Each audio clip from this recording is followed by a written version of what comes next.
أنبيائه وأوليائه بقصص الأنبياء والمرسلين وأكمل إيمان المسلمين والمؤمنين بولاية علي أمير المؤمنين عليه السلام.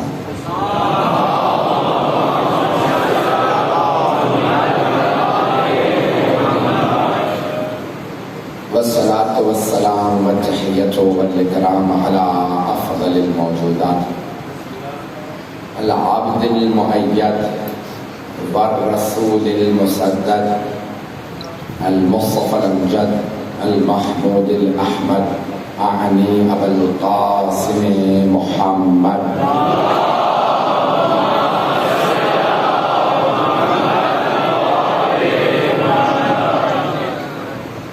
وعلى روحه ونفسه وصهره ووسيله سيد الأتقياء والأصفياء مولى الموالي إمام المتقين علي بن أبي طالب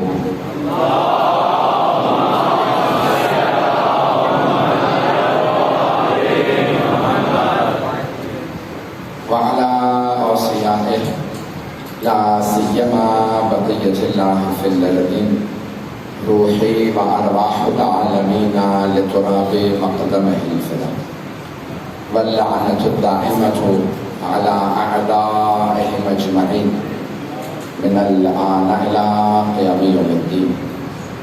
أما بعد فقد قال الله الحكيم في كتابه الكريم بسم الله الرحمن الرحيم وما خلقت الجن والإنس إلا ليعبدون صدق الله العلي العظيم. صلوات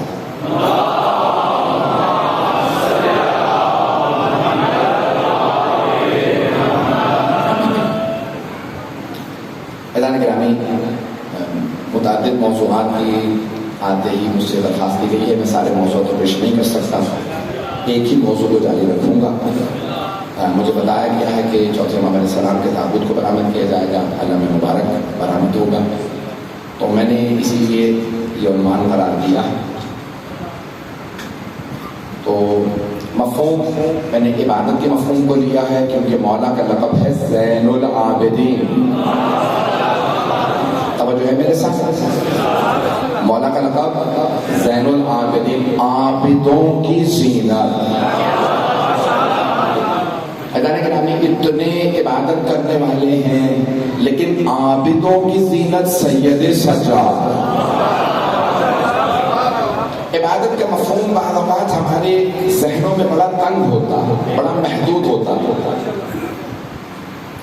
جیسے امام علی بن الحسن رضا علیہ السلام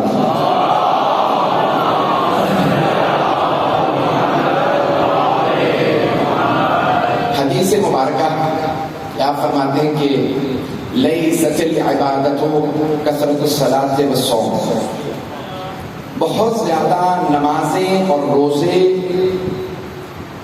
عبادت نہیں ہے صرف۔ توجہ رہے گی میرے ساتھ؟ لیست العبادۃ کثرۃ الصلاۃ والصوم، بہت زیادہ نمازیں پڑھنا، بہت روزے رکھنا ہی عبادت نہیں ہے، یہ بھی عبادت ہے، یہ ہی عبادت نہیں، بڑا فرق ہے۔ ہمارا فرماتے صرف یہی عبادت نہیں بل العبادۃ التفکر فی آلاء اللہ، اللہ کی نشانیوں میں سوچنا سب سے بڑی عبادت ہے۔ اللہ کی عبادتوں میں سوچنا، تفکر کرنا، یہ بہت بڑی عبادت ہے۔ بہت سے افراد یہ سمجھتے ہیں میں بہت بڑا عابد ہوں، میں بہت بڑا زاہد ہوں کیونکہ میں نماز پڑھ لیتا ہوں۔ اگر حقوق العباد ادا نہیں کیے تو یہ نماز روزے قبول نہیں ہے۔ توجہ سارے بچوں کے میرے ساتھ۔ تو حقوق العباد اگر ادا نہ کیے ہوں، حقوق العباد میں سب سے پہلے ماں باپ آتے ہیں، والدین کی اگر اطاعت نہ کی ہو تو نماز روزہ قبول نہیں۔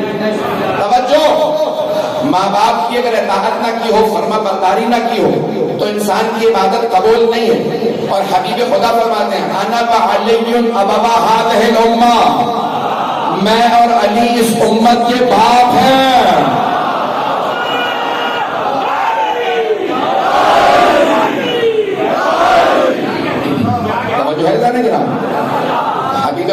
فرما رہے ہیں میں اور علی اس امت کے باپ ہیں، ماں باپ کا احترام واجب ہے.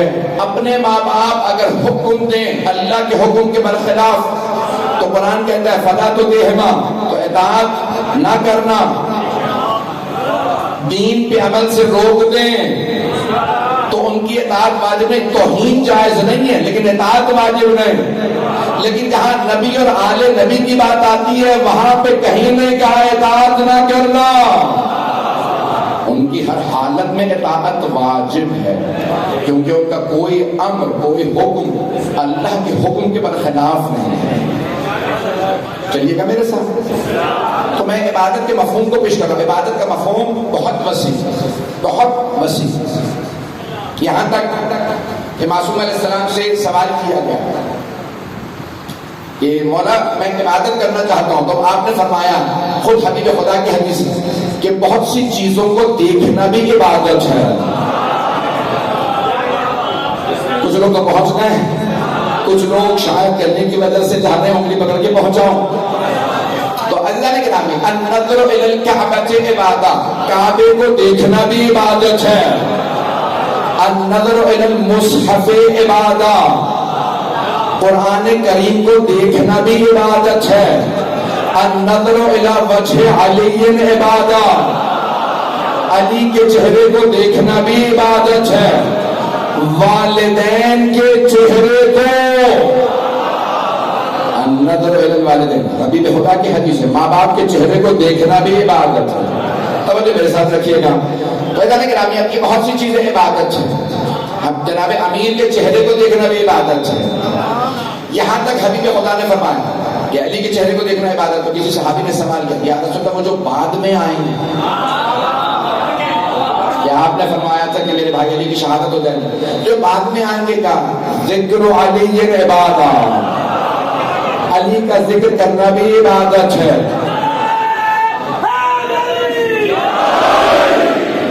علی کا ذکر کرنا بھی عبادت ہے. اور اگر کبھی پابندی لگ جائے تو آپ نے فرمایا حب علی عبادت، علی کی محبت دل میں رکھنا بھی عبادت ہے.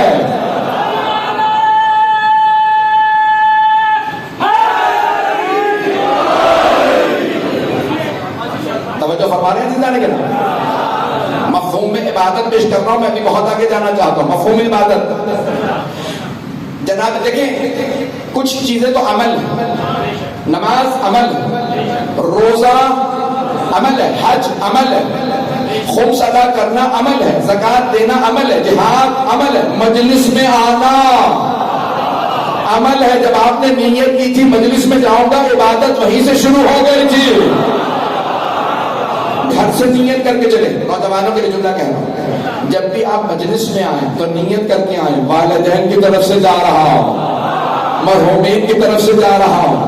چاہے والدین زندہ ہو زندہ نہ ہو، نیت کر لیجیے. آپ کو ثواب تو ملے گا ہی، انہیں بھی ثواب مل جائے گا.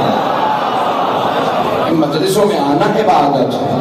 یہاں تک روایات میں ہے جب آپ نیت کرتے ہیں وہیں سے آپ کے گناہ دھلنے لگتے ہیں. یہ اہل بیت کے ذکر کے لیے جا رہے ہیں. تو عبادت کا مفہوم بہت وسیع ہے. عبادت کا مفہوم بہت وسیع ہے. آپ ہر کام کو عبادت قرار دے سکتے ہیں. آپ کا کھانا کھانا بھی عبادت ہے. نیت یہ ہو کھاؤں گا نہیں تو عبادت کیسے کروں گا. کھانا کھانا بھی عبادت ہے، حلال کھانا. یہاں تک کہ معصوم علیہ السلام کی حدیث ہے الکاسب حبیب اللہ، حلال رزق کمانے والا اللہ کا دوست ہے. صبح کو گھر سے نکلتے وہ بھی عبادت ہے. عبادت کا مفہوم پیش کر رہا ہوں. اگر چلیں گے تو میں چلوں گا.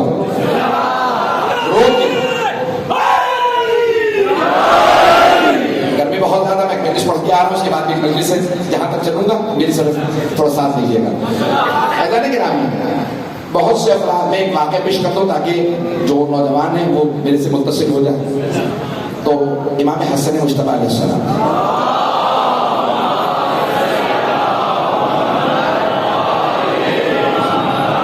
حج میں ہیں اور طواف بجا لا رہے ہیں کہ اتنے میں ایک فقیر آتا ہے، کہتا ہے کوئی راہ خدا میں مجھے کھانا کھلا دے، ہے کوئی جو مجھے لباس دلوا دے. میں ننگے پیر ہوں، ہے کوئی مجھے نالین دلوا دے؟ مولا نے کسی کو نہیں دیکھا، طواف چھوڑا کہ میرے ساتھ چل، میں کھانا بھی کھلاؤں گا، لباس بھی دلواؤں گا، نالین بھی دلواؤں گا۔ مولا تشریف لے گئے، جب واپس آئے تو سارے حاجی آپس میں چیخیں گوئیاں کر، ارے یہ نواسہ رسول ہے، اتنی بڑی عبادت حج، اس کا سب سے بڑا رکن طواف، یہ طواف چھوڑ کے نواسہ رسول ہوتے ہوئے اس بھوکے ننگے کو کھانا کھلانے چلے گئے؟ نہیں ہے مجمع؟ وہ نہ جانے کون تھا، کہاں سے تھا، نہ لباس نہ کھانا، بھوکا ننگا آدمی، سب نے کہا فرزند رسول آپ نواسہ رسول ہوتے ہوئے اس بھوکے ننگے کے ساتھ چلے گئے جس کے پاس نہ لباس نہ پاؤں میں نالین نہ اس نے کھانا کھایا، اور آپ نواسہ رسول نے طواف چھوڑ کے چلے گئے؟ کہ تم نے میرے جد رسول خدا کی حدیث نہیں سنی، جس نے کسی بھوکے کو کھانا کھلایا اسے 3 حج کا ثواب ملتا، جو کسی بے لباس کو لباس پہنائے اسے 3 حج کا ثواب ملتا، جو ننگے پیر کو جوتے دلائے اسے 3 حج کا ثواب ملتا۔ حج کے 13 رکن ہیں، میں ایک طواف چھوڑ کے گیا تھا، 9 حج لایا۔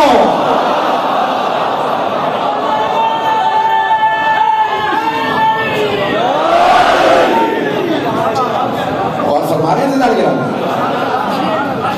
عبادت کا مفہوم بہت وسیع، محدود نہ کیجیے اپنی عبادتوں کو، یہ آپ کا ہر کام عبادت ہے۔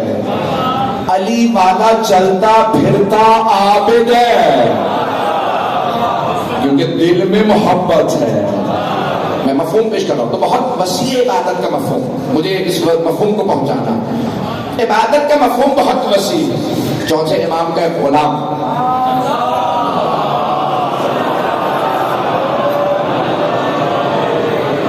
یہ سلوات ایسی تھی کہ میں بھی مجلس چھوڑ دیتا۔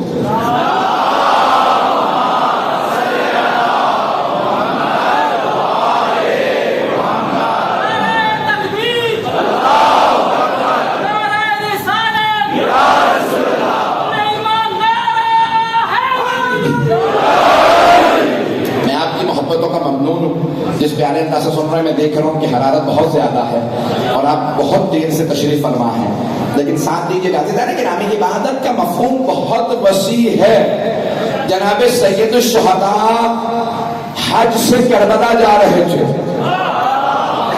حاجی بہت زیادہ تھے، لیکن حج بچانے والے صرف امام حسین تھے، حج بچانے والے حسین ابن علی۔ آج یہ عبادتیں باقی ہیں تو کسی حسین کے صدقے میں باقی ہیں، سارے بندے کی توجہ ہو۔ آج اگر نماز باقی ہے تو امام حسین کے سجدے کے صدقے میں، یہ روزہ باقی ہے تو امام حسین کے صدقے میں، توجہ سارے بندے کی توجہ ہو۔ یہاں تک مرحوم محسن نقوی نے 2 مصرے کہے تھے، بچا گیا تجھے سجدہ حسین کا ورنہ، بچا گیا تجھے سجدہ حسین کا ورنہ، نماز عصر سے پہلے ہی مر گئی ہوتی ہے۔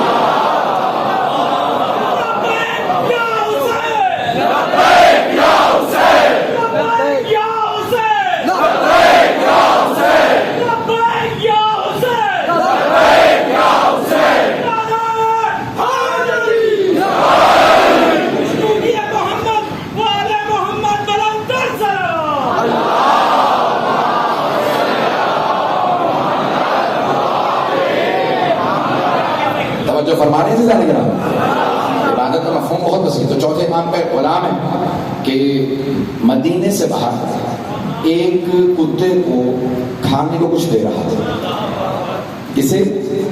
نجس العین جانور کتے کو۔ چوتھے امام نے اسے دیکھا، مسکرا کے کہا جا تو آزاد۔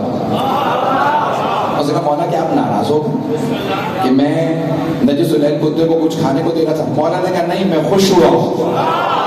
مولا پھر آزاد کیوں کر دیا؟ کہا میں تجھے انسانیت سکھا رہا تھا، تو جانوروں کی بھی پرواہ کرنے لگا۔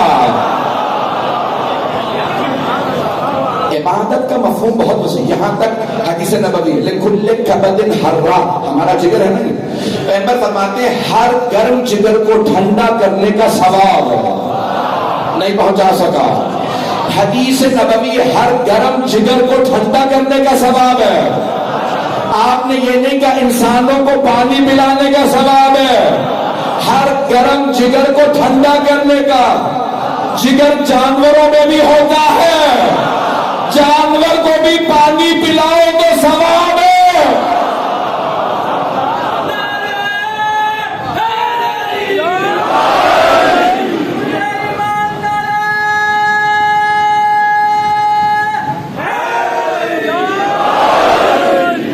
بات ہو رہی ہے ذاتی گرام؟ اپنی زندگیوں میں ایسے نہ بنے کہ بہت سے بناتے ہیں میں کوئی بڑا کام کروں گا، جو بڑے بڑے کام سوچتے ہیں انہیں کبھی بھی بڑے کام کی توفیق ہی نہیں ہوتی۔ ہر چھوٹی اپرچونٹی کو، ہر چھوٹے جو بھی آپ کو موقع مل جائے، ہر چھوٹے سے چھوٹے موقع سے فائدہ اٹھائیے، نہیں پہنچا سکتا۔ توجہ ہو، مجھے پورا احساس ہے، گھنٹوں سے بیٹھے، گرمی ہے، چھوٹے سے چھوٹا موقع نہ جانے دیں۔ بڑے بڑے کاموں کی انہیں توفیق ملتی ہے جو چھوٹے چھوٹے کام سیکھتے ہیں۔ یہ نہ کہا کیجیے تھکا ہارا آیا ہو آرام کر لوں، اسی تھکی ہاری حالت میں جب ماں کے قدم دبائے، باپ کا سر دبائے، بڑے بڑے کاموں کی توفیق نصیب ہوگی۔ وہ نوجوان جو گھر آئے یہ نہ محسوس کرے میں بڑا کام کر کے آیا ہوں، بڑا کام ماں باپ کی خدمت ہے۔ یہ کون تھے جنہیں بڑے بڑے مقامات میں؟ حضرت سلمان، حضرت ابو ذر، حضرت مقداد، حضرت عمار رضوان اللہ علیہم، بڑے بڑے جلیل القدر صاحب، انہوں نے چھوٹے چھوٹے کاموں سے سیکھا۔ جناب سیدہ کے در پہ آئے تو ایک مرتبہ جناب سلمان نے آوازی، بی بی اگر اجازت ہو میں کچھ دیر اندر آ کے چکی چلا دوں۔ خاتون جنت اگر کسی کو گھر میں آنے دیں، سوچئے کیا مقام۔ جناب سلمان درے جناب سیدہ پہ اپنی ابا سے ریش سے صفائی کر رہے ہیں۔ بڑے بڑے لوگوں نے مذاق اڑایا، تمسخر کیا کہ سلمان توہین کر رہے ہیں اپنے لباس کی، کہ نہیں میں توقیر بڑھا رہا ہوں۔ کیوں کہ کونین کی بطول کے قدم آتے ہیں یہاں۔ خزانے کے نامی مقام انہیں ملتا ہے جو ہر موقع سے فائدہ اٹھا۔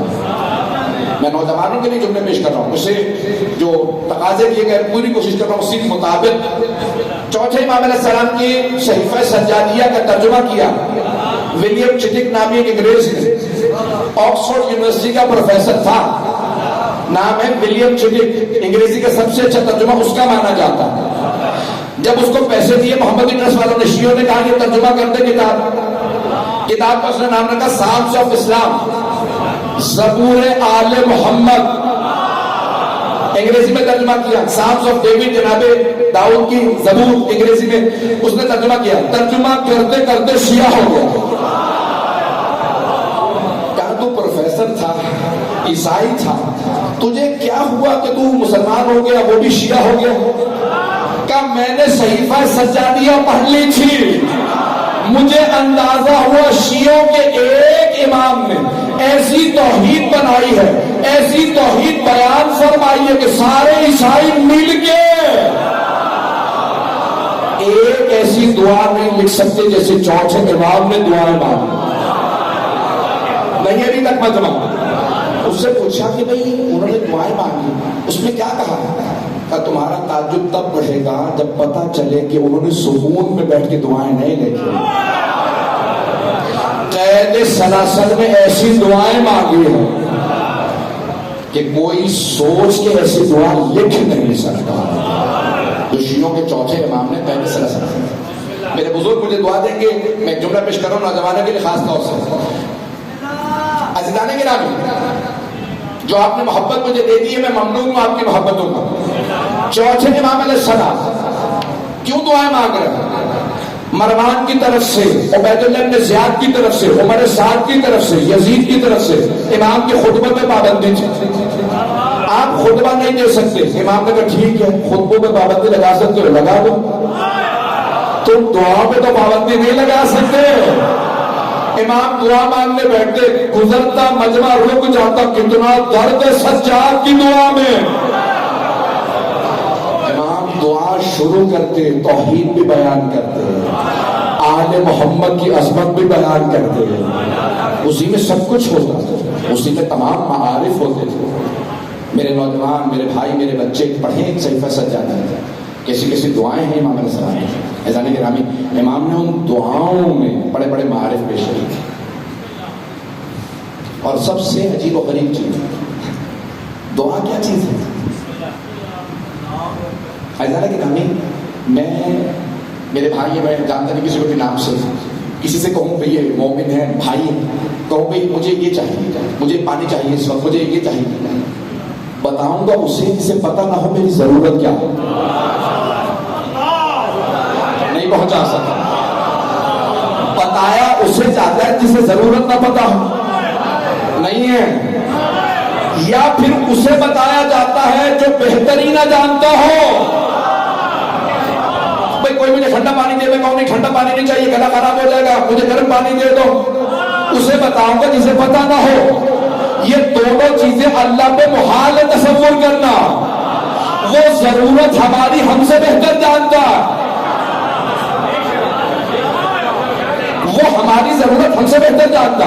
نمبر 2، اسے پتا ہے انہیں کیا چاہیے کیا نہیں چاہیے، لیکن وہ اتنا کریم خود ہی کہتا ہے ادعونی استجب لکم، مانگو تو صحیح میں دوں گا۔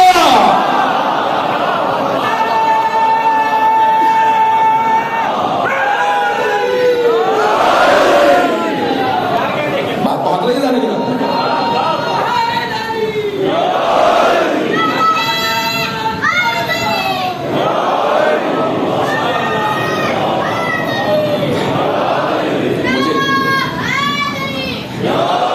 مجھے تعجب ہے میرے آپ تبلیغی جملوں پہ مجھے اتنے نعرے دے رہے ہیں، مجھے بہت تعجب ہے کہ اس پیارے انداز سے آپ سن رہے ہیں۔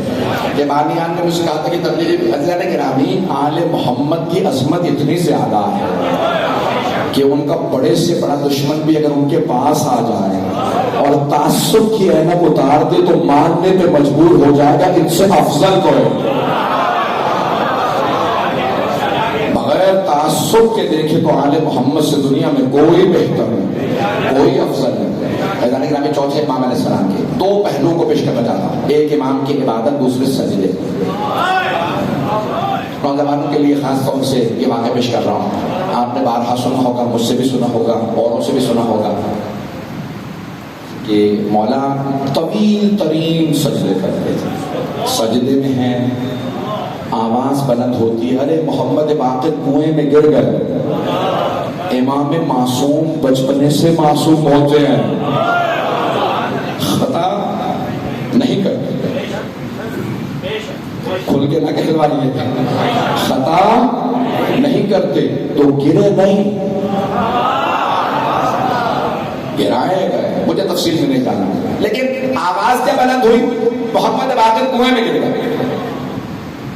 امام باقر اسلام کی والدہ حضرت فاطمہ بنت حسن، امام حسن مجتبیٰ کی دختر، اور آپ کے دادا امام حسین ہیں، نانا امام حسن،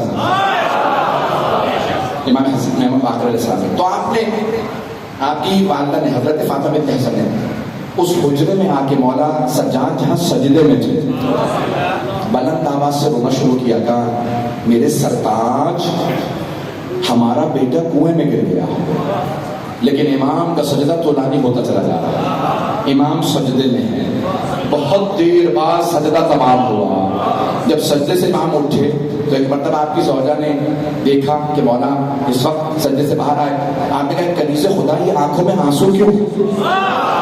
ہمارا بیٹا کنویں میں گر گیا، کہا آنسو صاف کر لو، میں ابھی ہمارا بیٹا لے کے آتا ہوں۔ نہیں یہ مجمع بھائی، وہ امام کی بیٹی تھی، امام کی پوتی تھی، امام کی بھتیجی تھی، امام کی زوجہ تھی، امام کی ماں تھی، امام کی دادی تھی، چاروں طرف رشتے امامت کے تھے، آپ بی بی نہیں تھی۔ جیسے امام نے فرمایا آنسو صاف کر لو، میں ابھی بیٹے کو لے کے آتا ہوں، انہیں یقین تھا بیٹا صحیح سالم ہے، انہوں نے آنسو کو صاف کیا، امام چلے. میں اپنے انداز سے پیش کروں گا. جلدی مالی مجھ سے بالکل پڑھانے جا رہا ہے اس وقت کہ جیسے میں پڑھنا چاہ رہا تھا بالکل میری سب حالت غیر ہے. 4 ہفتے ہو گئے مسلسل سفر کے اندر. ایک مرتبہ امام چلے. کیسے چلے ہوں گے میں اپنے انداز سے پیش کروں. امام نے امامت کی ابا اوڑھی ہوگی, ولایت کی قبالی ہوگی, قسمت کا امامہ رکھا ہوگا, تولا کی تسبیح لی ہوگی, تبرہ کا ڈنڈا لیا ہوگا, اپنے نالین زیر تن کیے ہوں گے, زمین نے قدموں کے بوسے دیے ہوں گے, آسمان نے سر پہ سایہ کیا ہوگا. جیسے امام چلے جہاں سے لبیک کی صدائیں آنے لگی, امام جیسے باہر آئے مجمع چھٹنے لگا. کنویں میں کشش تھی نہیں, امام میں کشش تھی. امام کنویں کے قریب آئے, سارے مدینے نے دیکھا. چوتھے امام نے آواز دی, پانی میری امانت لوٹا دے.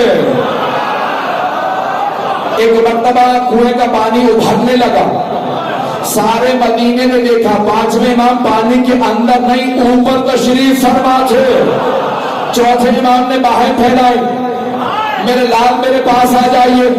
پانچویں امام آغوش میں آئے, امام نے چوما, گھر کی طرف بڑھے. ایک آدمی نے سوال کیا, فرزند رسول کیا آپ پریشان نہیں تھے؟ بیٹا کنویں میں گر گیا. امام نے مسکرا کے کہا نہیں بالکل پریشان نہیں تھا. کہاں آپ کا چہرہ بھی بتا رہا ہے پریشان نہیں تھے. پوچھ سکتا ہوں کیوں؟ ہاں سوال کرنا تمہارا حق ہے. کہا مولا کیوں پریشان نہیں تھے؟ کہا میں اللہ کے سجدے میں تھا, جب میں نے اس کے سجدے میں خیانت نہیں کی تو وہ میری امانت میں کیسے خیانت کر سکتا؟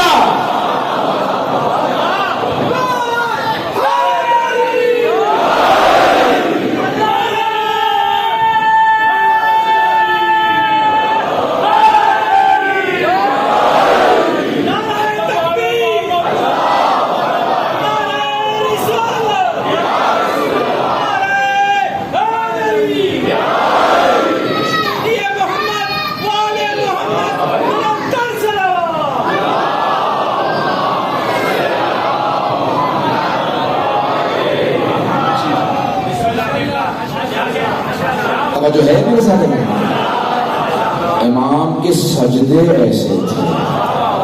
اور امام کا لقب ہے زین العابدین, سید الساجدین اور سید سجاد. ساجد نہیں سجاد. توجہ, ساجد اسے کہتے ہیں جو سجدے کے لیے پاک زمین تلاش کرے, اور سجاد اسے کہتے ہیں جس کے سجدے کی زمین منتظر ہو, ناز کرے اس نے مجھ پہ بھی سجدہ کیا.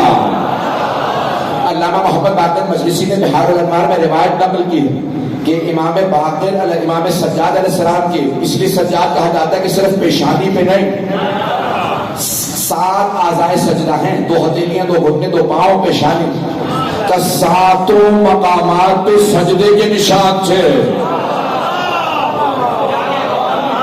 ہتھیلیاں بھی گواہی دیتی تھی کہ سجاد ہے. امام سجاد کے بہت طولانی سجدے تھے. ایزان گرامی, میں ایک مفہوم پیش کر رہا ہوں, میں نے اس میں بڑی محنت کی. اگر یہ میں نے پہنچا دیا تو میں سمجھتا ہوں آپ کی مجلس ہو گئی. پوری دنیا میں اصول یہ ہے کہ حکمران ہمیشہ اپنا تقابل کرتے ہیں اور کہتے ہیں میں اس سے بہتر, میری حکومت اس سے بہتر تھی. ایسا ہے یا نہیں؟ میرا دور اس سے بہتر تھا, میں نے ایسا کیا. ایزان گرامی, اب امام کا, چوتھے امام کا لقب ہے زین العابدین.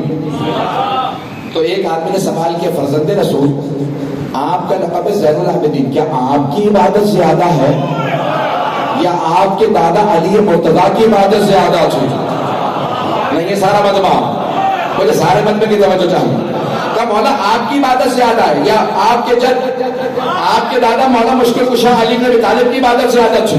لقب آپ کا زین العابدین. کہ تیرا سوال غلط ہے. مولا نے فرمایا تیرا سوال غلط ہے. بھائی معصوم کی علامت یہ ہے, بعد میں آنے والا پہلے کی تائید کرتا ہے, تردید نہیں کرتا. یہ گنہگاروں کی علامت ہے, وہ بھی غلط وہ بھی غلط. معصوم کی علامت ہے, معصوم کی تائید کرے گا. تو آپ نے فرمایا تیرا سوال غلط ہے. کہ کیسے سوال غلط ہے؟ کہ تو نے میرے جد رسول خدا کی حدیث نہیں سنی؟ میرے جد رسول خدا نے فرمایا تھا ضربت علی من یوم الخندق افضل من عبادت ثقل. میرے جد کی ایک ضربت ثقلین کی عبادت سے افضل ہے.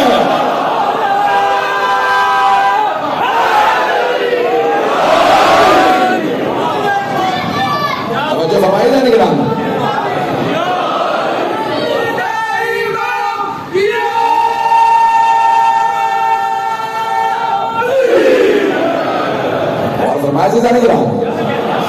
مولا امام سجاد علیہ السلام ہر آنے والا کہتا ہے میں دوسرے سے بہتر، میری حکومت بہتر ہے. دور امامت ہے چوتھے امام کا. کہ مجھے ناز ہے میں اپنے دادا علی کی حکومت میں پیدا ہوں. رسول خدا نے کہا تھا نا 9 شیروں عادل کے زمانے میں دنیا میں آیا. توجہ، تو مولا امام کا فرمان ہے، مفہوم پیش کرنا چاہ رہا ہوں پورا، اسی پہ تمام کروں. فرماتے ہیں کہ کوئی آج حکمران دیکھیں ایک ہی بات کہتا ہے کرونا وائرس ہے، میں کچھ نہیں کر سکتا، خزانے خالی ہیں، تجارت رک چکی، ملک میں خانہ جنگی ہے. حالات خراب ہوں ہر حکمران کو بہانہ مل جاتا ہے. اور اگر کوئی عصر عاشور میں امامت سنبھال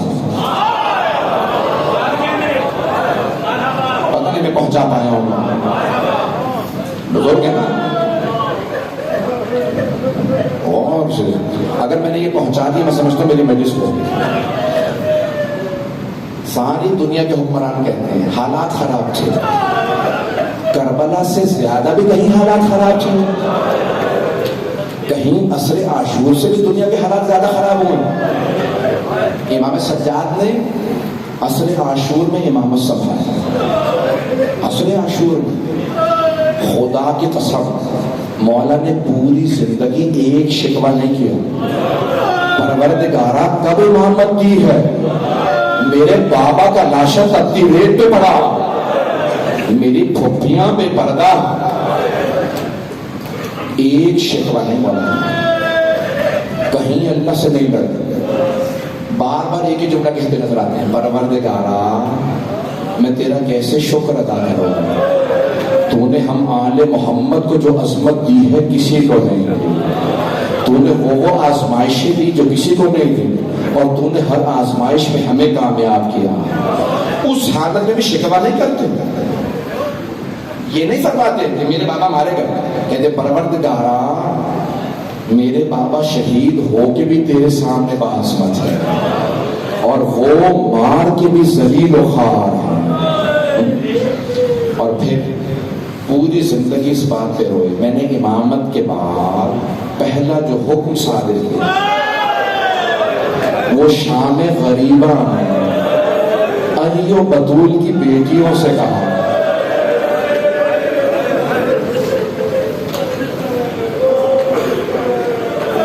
تابوت نہ ہوتا تو اتنا تفصیل سے نہ پڑھتا، کوئی آج رونے میں بخل نہ کرے. کیا حکم دیا؟ عصر عاشور میں خیموں میں آگ لگا دی گئی، ساری بیویاں اس خیمے سے اس خیمے، اس خیمے سے اس خیمے. جب سارے خیمے جل گئے آخری خیمہ مولا سجاد کا تھا، جو کربلا جا چکے ہیں انہوں نے دیکھا ہوگا. جانتے ہیں سب سے پہلا خیمہ حضرت عباس کا تھا. سامنے سے مولا عباس سارے لشکر کے مقابلے میں سب سے پہلا خیمہ. بیویاں مولا عباس کے خیمے میں تھی جب خیموں کو آگ لگی. پھر انصار حسینی کے خیمے تھے 72 انصار، پھر اہل بیت کے خیمے تھے، پھر مولا حسین کا خیمہ، پھر بیویوں کے خیمے تھے، اور پھر مولا سجاد کا خیمہ. مولا سجاد کے خیمے کے پیچھے ایک آگ جلا دی گئی تھی تاکہ پیچھے سے حملہ نہ ہو. جب سارے خیمے جل گئے نا بیویاں مولا سجاد کے خیمے میں آئیں. مولا سجاد ایک چٹائی پہ لیٹے ہوئے تھے، بیماری کا عالم ہے، غشی کی حالت ہے. امام کبھی بھی عقل معروف نہیں ہوتی، کیونکہ پوری دنیا پہ حاضر ناظر ہے، حجت خدا ہے. لیکن اللہ نے امامت کو بچانا تھا، اس لیے امام پہ غشی طاری کر دی تھی. بس امام اس غشی کی حالت میں جناب زینب نے آواز دی، سید سجاد سارے خیمے جل گئے، بیٹا آپ امام وقت ہے، بتائیے کیا حکم ہے، ہم جلتے خیموں میں جل جائیں یا بغیر چادروں کے باہر نکل جائیں؟ شمر نے نیزوں سے ہماری چادریں چھین لی. امام سجاد نے فرمایا، پھوپھی اماں انتی بحمد امتی انتی بحمد اللہ عالمتن غیر معلمتن. پھوپھی اماں آپ تو عالمہ غیر معلمہ، آپ کو مسئلہ پوچھنے کی ضرورت نہیں ہے، آپ تو مسئلہ جانتی ہیں.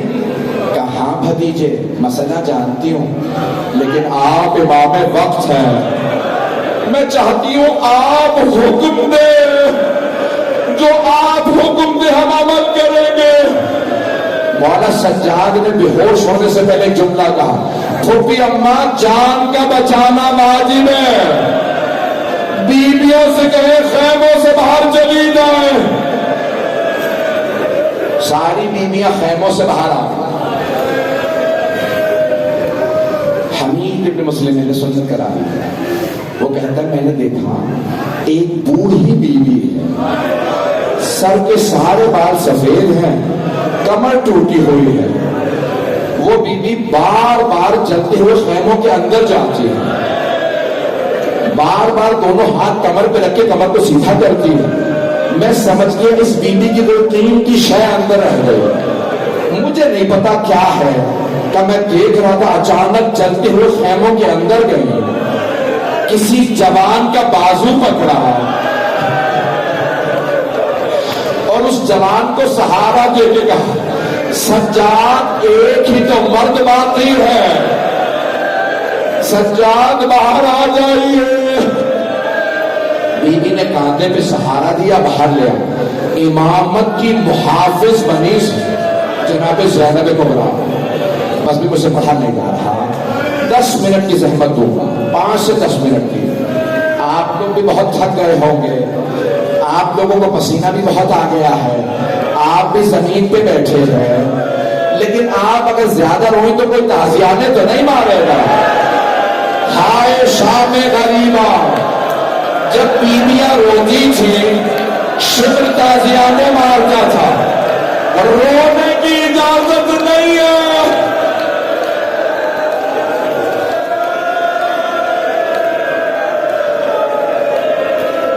بس بھائی میرے ساتھ چلیے. ایک مرتبہ شام غریبہ سے مجھے مولا کے شہادت تک آنا ہے، میرے ساتھ چلیے گا. ایک مرتبہ جناب زینب نے آواز دی، ام کلثوم سب بیویوں سے کہیں اپنے اپنے بچوں کو دیکھ لو.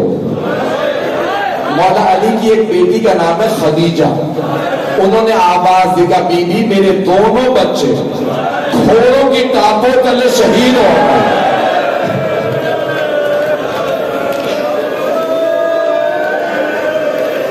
اتنے میں ایک بی بی نام ہے رباح، انہوں نے آواز دے کے کہا کہ بی بی میری سکینہ کا کچھ پتا نہیں چلا. جانتے جناب زینب نے کیا کیا؟ میرے بھائی وہاں برداشت نہیں کر پا رہے، سب سے درخواست میری طرف دیکھیے. جناب زینب نے فرات کا رخ کیا، بلند آواز سے آواز دی، عباس میرا بھائی ذرا آگے دیکھو، سکینہ کا کچھ پتا نہیں.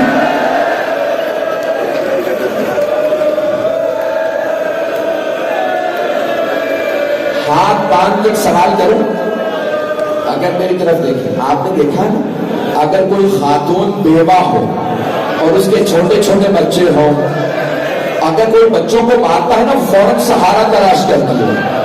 جب جناب سکینہ کو تماچا لگا، جناب رباب نے جناب زینب کو دیکھا،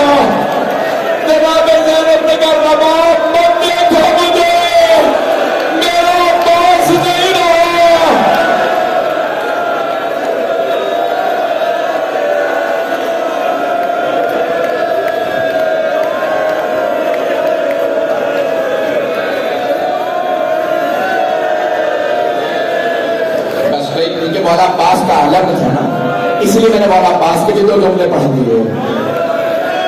ایک اور جملہ سن لیجیے. مجھے نہیں پتا، میرے نزدیک ثابت نہیں کہ پانی کہاں سے آیا، سب نے اپنا اپنا لکھا ہے. بس ایک مرتبہ پانی آ گیا، اتنا سا پانی تھا کہ سب بیویوں نے کہا جناب زینب کو پلا دو، یہ بہت دیر سے پہرا دے رہی ہے. جناب زینب کو پانی دیا، بیوی نے کوزہ لیا. آواز سکینہ، بیٹی پہلے آپ پانی پی لیجیے. جناب سکینہ نے سوال کیا پھوپھی اماں آپ نے پہلے مجھے پانی کیوں دیا؟ کہ بیٹی آپ سب سے چھوٹی ہیں اس لیے میں نے پہلے آپ کو پانی دیا. جناب سکینہ نے کوزہ دیا، مقتل میں اتر گئے. بیوی نے کہا سکینہ کہاں جا رہی ہیں؟ کہ پھوپھی اماں مجھ سے چھوٹا میرا بھیا علی اصغر ہے، میں پہلے بھائی کو پانی پلاؤں گی. میرے بزرگ برداشت نہیں کر پا رہے. آئے بھائی 2 جملے مولا سجاد کے. تاریخ میں 4 تابوت بڑے مظلومیت کے ہیں. 4 تابوت. تھک گئے ہوں تو میں روک دوں، اگر برداشت کر سکے تو کہو. 4 تابوت بڑے مظلومیت کے. پہلا مدینے میں تابوت اٹھا، رات کا وقت ہے، جنازے میں صرف 14 افراد. یہ تابوت سیدہ کا، یہ خاتون جنت کا تابوت. تفصیل کا وقت جانتے ہیں. دوسرا تابوت کس کا ہے؟ شام کا زندان ہے، کسی چھوٹی سی بیوی کا تابوت ہے. میرا بھائی ہاتھ جوڑ کے کہتا ہے برداشت نہیں ہو رہا. کسی چھوٹی سی بیوی کا تابوت ہے. اگر دیکھ سکے تو ضرور دیکھیے گا میری طرف. تابوت اٹھانے والے کے گلے میں دوت ہے، ہاتھوں میں زنجیر، پاؤں میں بیڑیاں. روک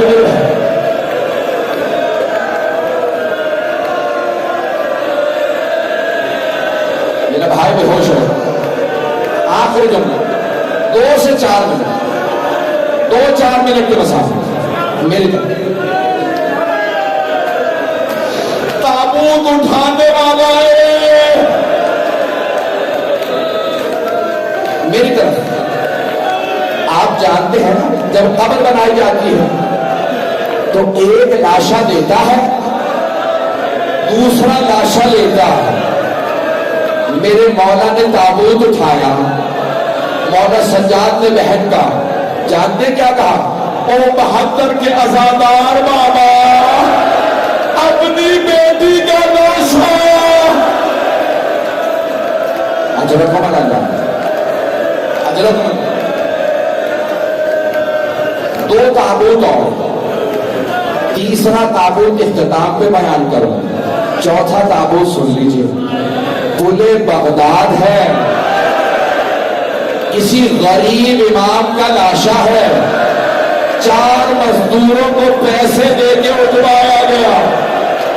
ایک مزدور نعرہ لگا رہا تھا ماتا امام الرفضا، رافضیوں کا امام مر گیا. دھوپ میں لاشا پڑا تھا، سب پریشان کے کون دفنائے. اتنے میں مدینے سے ایک جوان آیا، اس نے اپنے آپ کو تابوت میں گرایا، سینے سے سینہ ملایا، کہا بابا میری بہنیں انتظار میں تھی.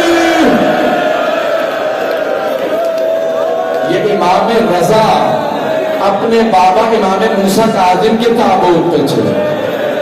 ایک اور جملہ کہہ دوں آپ کو، آپ برداشت کر پائیں گے؟ میں دیکھ رہا ہوں میرے بزرگ کا پورا چہرہ آنسوں سے بھرا ہے. ہاتھ جوڑ کے جملہ پیش کرو. ایک شیعہ نے سوال کیا مزدوروں میں سے ایک آدمی سے. اس شیعہ نے کہا جب کوئی مر جاتا ہے نا اس قیدی کی زنجیریں کاٹ دی جاتی ہیں، ہمارے امام کے تابوت سے زنجیریں لٹک رہی ہیں، تم نے زنجیریں کیوں نہیں کاٹی؟ مزدور نے کہا تمہارے امام کی زنجیریں ان کا گوشت کھا کے ہڈیوں میں چلے گا، اس لیے زنجیریں کاٹی نہیں جا سکتی تھی۔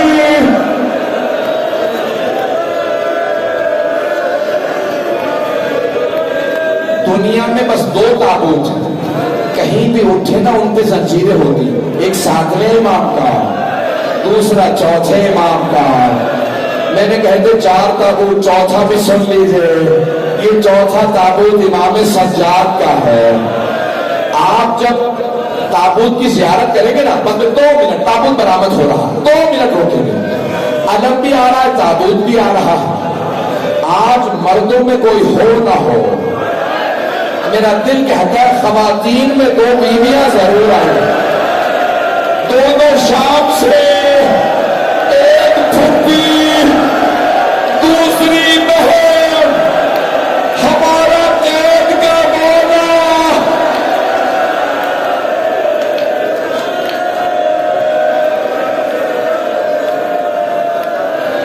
ہاتھ جوڑ کے آخری جملہ، تابوت آ چکا، جب آپ زیارت کے لیے جائیں گے نا، دونوں ہاتھ تابوت پہ رکھیے گا اور ایک مرتبہ جناب سیدہ کو کہیے گا، بی بی ہر بیٹے کو شوق ہوتا ہے میرے باپ کے جنازے میں زیادہ سے زیادہ لوگ آئے۔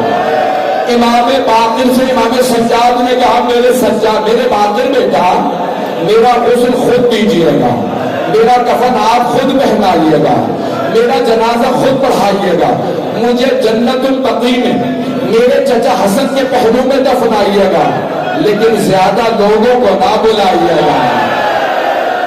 بابا کیوں نہ بلاؤ؟ ہر بیٹا چاہتا ہے باپ کے جنازے میں لوگ آئے۔ 4تھے امام نے کہا ہوگا، بیٹا میری بھی یہی حسرت تھی، میرے بابا کے جنازے میں لوگ آتے، لیکن ہائے حسین 3 دن جنازے پڑھا رہا، کوئی دفنانے والا نہیں تھا۔ ہائے سجا، ہائے سجا۔